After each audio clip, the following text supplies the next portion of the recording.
ये देखो पैंट की कटिंग बहुत ईजी तरीके से। जो इसकी सबसे पहले इसकी लेंथ है, हमने सबसे पहले क्या करना है, इसकी लेंथ लेनी है। लेंथ आप कैसे लोगे, 1.25 इंच यहाँ ऊपर से निकाल दोगे आप एक्स्ट्रा बेल्ट के लिए। 1.25 इंच यहाँ से हम बेल्ट के लिए एक्स्ट्रा निकालेंगे। उसके बाद इसकी लेंथ लेंगे। इसकी जो लेंथ है वो है 35। ये देखो मैंने यहाँ लिखा हुआ है, इसकी लेंथ है 35 लेंथ है। 43 हिप है। और जो इसकी मोरी रखनी है हमने वो रखनी है 7 इंच की। ठीक है, सबसे पहले लेंगे लेंथ। लेंथ कैसे लेते हैं, 1.25 इंच इंची टेप को ऊपर निकाल दो आप। उसके बाद जितनी इसकी लेंथ है उतनी लेंथ ले लो। 35 थी, मैंने 35 ले ली। फिर मैंने 4 इंच एक्स्ट्रा ली है नीचे से फोल्डिंग के लिए।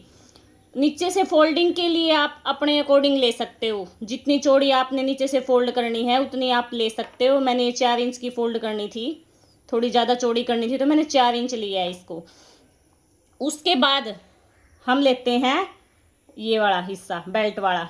ये कैसे लेंगे, जितनी हमारी हिप होती है उसका 4th पार्ट करते हैं हम। जितनी भी हमारी हिप है, जितनी कस्टमर की हिप है उसका 4था हिस्सा लेते हैं। तो 43 इंच है, 43 का अगर हम 4था हिस्सा करेंगे तो कितना हो गया, 11.5 नहीं सॉरी 11.5। 43 इंच का अगर 4था हिस्सा करेंगे तो 11.5 हो गया। आपने 11.5 लेना है। देखो यहाँ से आपने लेना है 11.5, फिर plus 1.5 inch plus 2 inch. 2 inch किस लिए लिया जाता है, क्रोच एरिया के लिए। ये गोलाई का निशान लगाने के लिए हम 2 इंच एक्स्ट्रा लेते हैं। ऐसे ले लिया। उसके बाद यहाँ से लेके ये इसका है फ्रंट पार्ट, ये है इसका बैक पार्ट। इस यहाँ से लेके और यहाँ तक इसको हम माप लेंगे। जितना भी ये आएगा इसका हाफ कर लेंगे हम। यहाँ नीचे भी देखो सेम माप के जितना भी आएगा उसका हाफ कर लेंगे। हाफ करने के बाद जितनी हमने हमारी पैंट की मोरी रखनी है उतना हम आधा उस साइड निशान लगा देंगे, आधा इस साइड निशान लगा देंगे। मान के चलो मैंने 7 रखी है तो 3.5 पे इस साइड निशान लगा दिया, 3.5 पे मैंने इस साइड निशान लगा दिया। जो भी ये यहाँ से लेके यहाँ इंची टेप रख के माप लेना, जो भी आए उसका सेंटर ले लेना। यहाँ सेम इतना निशान यहाँ लगा के जितना भी आए उसका सेंटर ले लेना। उसका सेंटर लेके आपने क्या करना है, आधा उस साइड छोड़ देना है, आधा आपने इस साइड छोड़ देना है।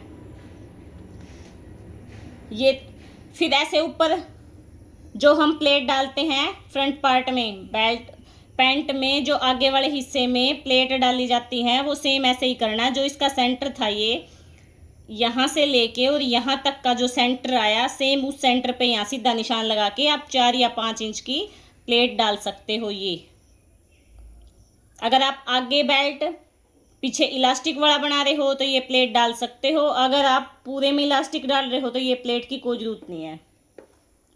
ठीक है, ऐसे ही हमने बैक पार्ट लेना। बैक पार्ट को हमने 3 इंच ऊपर से बढ़ा दिया। जो हमारा बैक पार्ट है उसको हमने 3 इंच ऊपर से बढ़ा दिया।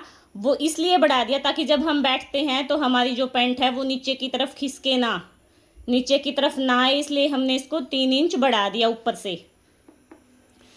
यहाँ से तो आपने यहाँ इस इतना ऊपर रखना है 3 इंच, और यहाँ से आपने इस कोने पे मिला देना, फ्रंट वाले कोने पे। इस कोने को आपने फ्रंट वाले कोने पे यहाँ मिला देना है।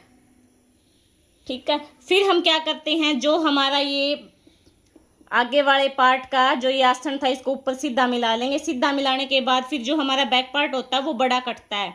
यहाँ से सेम 2 इंच उठाएंगे क्रोच एरिया के लिए। नीचे से यहाँ से लेंगे हम 1.5 इंच, यहाँ से 2 इंच, यहाँ से 1.5 इंच, और ऐसे सेम शेप पर फट्टी रख के ऐसे ही मिला देंगे इनको जैसे हमने फ्रंट मिलाया था। और हमने जब फ्रंट कट किया तो ये हमारा निशान था। निशान से देखो अच्छे से, निशान से आधा इंच हमने बाहर की साइड कटिंग करनी है, न कि सेम निशान के ऊपर। ये देखो आप, मैंने आधा इंच बाहर की साइड कटिंग कर रखी है। अगर हम पूरी पैंट में इलास्टिक डाल रहे हैं तो आपने जितनी भी कस्टमर की कमर है जहां वो पैंट बांधता है उसमें से आपने 8 इंच माइनस कर देना है। अगर आप पूरी पैंट में इलास्टिक डाल रहे हो तो जितनी भी हमारी कमर होती है उसमें से 8 इंच आप माइनस कर दोगे। जितना भी आएगा उतना फिर इलास्टिक ले लेना। अगर आपने आगे बेल्ट, जैसे इसमें मैंने आगे बेल्ट लगानी है, पीछे इलास्टिक डालना है।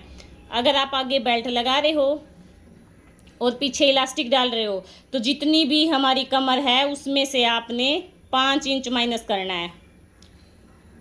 अगर पूरे में इलास्टिक लगा रहे हो तो 8 इंच माइनस करना है। अगर आगे बेल्ट पीछे इलास्टिक लगा रहे हो तो आपने सिर्फ 5 इंच माइनस करना है।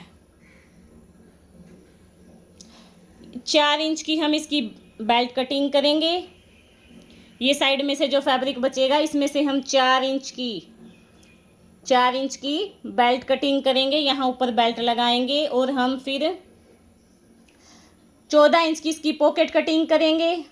ऊपर से हम लेंगे पॉकेट की जो चौड़ाई है, पॉकेट की चौड़ाई है ऊपर से लेंगे हम 6 इंच और नीचे से लेंगे हम 7 इंच। 6 और 7 इंच लेके सीधी लाइन लगा के और हम उसको फिर हम 1 इंच ऐसे गोलाई में घुमा देंगे, तो वो हमारी पॉकेट की शेप आ जाएगी।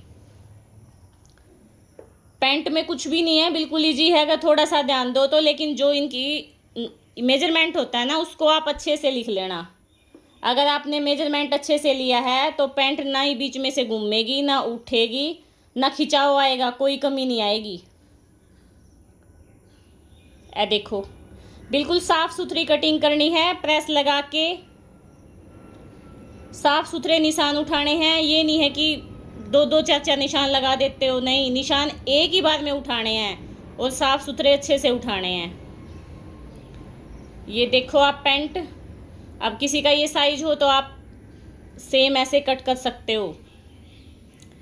आपने सिर्फ पैंट में 3 ही नाप लेने होते हैं। एक हम लेते हैं हिप का, दूसरा हम लेते हैं कमर का, वो है इलास्टिक डालने के लिए कमर का, और तीसरा हम लेते हैं लेंथ, और चौथा लेते हैं मोरी का।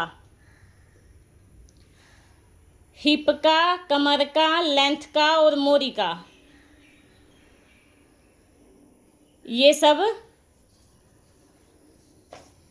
ये निशान उठाए जाते हैं पैंट के लिए।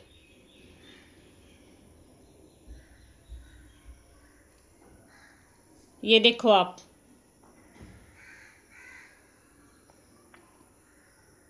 अगर फिर भी ना समझ में आए तो आप मैसेज करके पूछ सकते हो, कमेंट करके मेरे से पूछ सकते हो। ये है भाई पैंट।